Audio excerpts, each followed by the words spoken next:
हमारे साथ हैं बीजेपी के सीनियर लीडर और general secretary organisation Ashok Kaul ji. Ashok ji, Jammu को अलहदा स्टेट देने की उड़ती उड़ती खबरें आ रही हैं, तो आप बीजेपी के एक खास पोस्ट पे हैं, तो क्या लग रहा है, क्या नहीं, कश्मीर और जम्मू अलहदा होंगे? वो हमने पहले भी कहा है, मैंने पहले भी उसको कहा है, उसको आपने लिया भी है।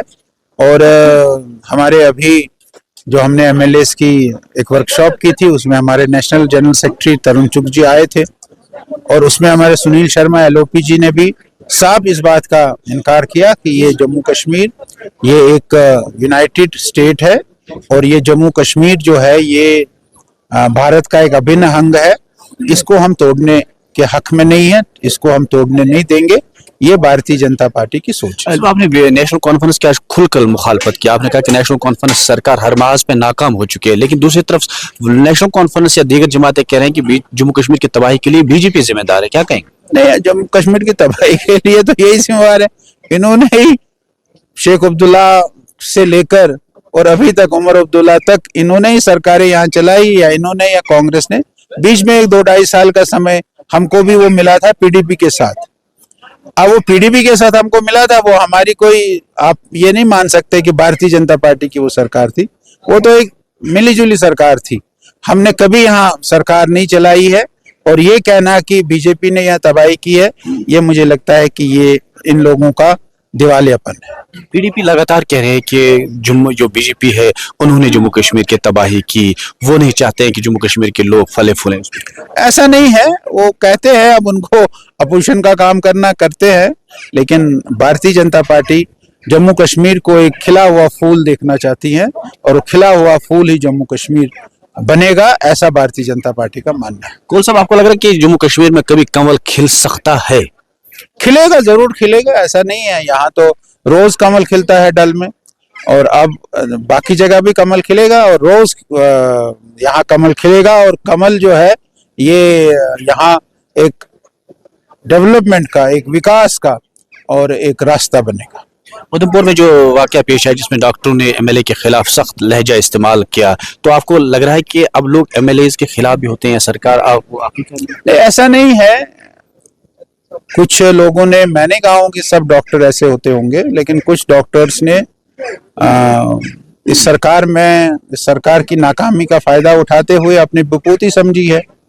वहां जो 2 दिन पहले जिसकी डेथ हो गई है, वहां कोई नहीं था, कोई डॉक्टर नहीं था, रेजिडेंट डॉक्टर नहीं था, और वहां के एमएलए ने अगर ये पूछा कि भाई आप क्यों नहीं थे, अगर उसने ये कहा कि आपका ड्यूटी शीट कहाँ है, तो वो उस पर बरस पड़ेंगे, हम आपकी बात क्यों सुनेंगे। ये गलत है। हर आदमी को अपना जो कर्तव्य है, उसका जो अपना काम है, उसको काम करना चाहिए। आखिरकार वो जवाब देना, वो जो 2 दिन पहले वहां डेथ हुई है, जो गिर गया था आदमी ऊपर से और उसकी डेथ हो गई, और उसका जिम्मेवार कौन है? डॉक्टर ही नहीं है वहां।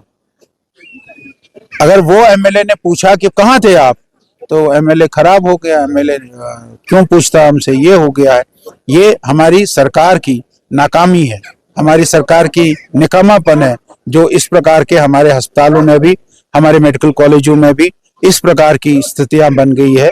ये बहुत गलत है। बजट सेशन पे आपको क्या लग रहा है कि जम्मू कश्मीर को आवाम दोस्त बजट मिल पाएगा? क्या मरकज की तरफ से कोई अच्छी खासी फंडिंग? मरकज की तरफ से थे आवाम दोस्त बजट मिलेगा आपको। आप 1 तारीख को देखे, पिछली बार भी आपने देखा कि 12 लाख रुपए का स्लैब दे दिया था इनकम टैक्स। 12 लाख तक कोई इनकम टैक्स नहीं है। वही अच्छा बजट जो है, जो पीपल फ्रेंडली होगा, वो आएगा।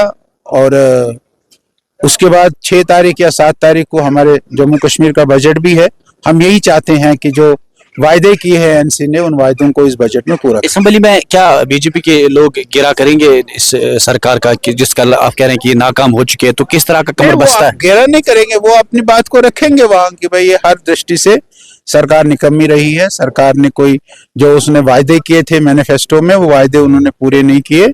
ये अपने लोग जो है ये जरूर बताएंगे। महाराष्ट्र के सीएम की, डिप्टी सीएम की आज डेथ हो गई है। ये बड़ा दुर्भाग्यपूर्ण है, उनकी डेथ हो गई, बहुत दुर्भाग्यपूर्ण है।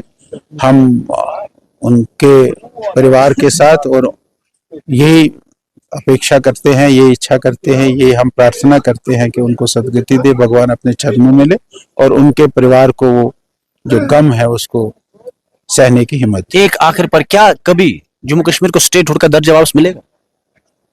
मिलेगा, वो तो मिलेगा, क्यों नहीं मिलेगा। जम्मू कश्मीर को स्टेटहुड का दर्जा मिलेगा, वो तो प्राइम मिनिस्टर ने भी, और ठीक है अप्रोप्रिएट टाइम पर जो कहते हैं हमारे प्रधानमंत्री जी, आप देखिए जरूर मिलेगा। लोगों में ये खौफ दर्शाता है कि इससे पहले जब 370 का एब्रोगेशन हुआ था उस वक्त भी बीजेपी के नुमाइंदों ने यही बयान दिया था कि एब्रोगेशन नहीं होगा, लेकिन फिर हुआ। आज करेंगे फिर से उड़ती खबरें अलहदा होगा। क्या बीजेपी के लीडर बयानबाजी कई लोगों को ऐसा कोई भी बीजेपी का आदमी नहीं है जिसने ये नहीं कहा कि 370 नहीं हटेगा।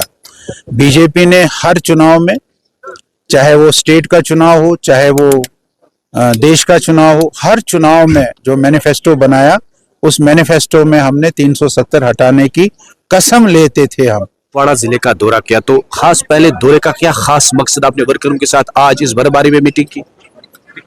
मीटिंग करने का पीछे का यही था कि बर्फबारी हुई है, ये एक नियामत थी। हम लोग चाहते थे कि बर्फबारी हो और अच्छी बर्फबारी हुई है और आगे भी बर्फबारी हो, ये हमारी इच्छा है।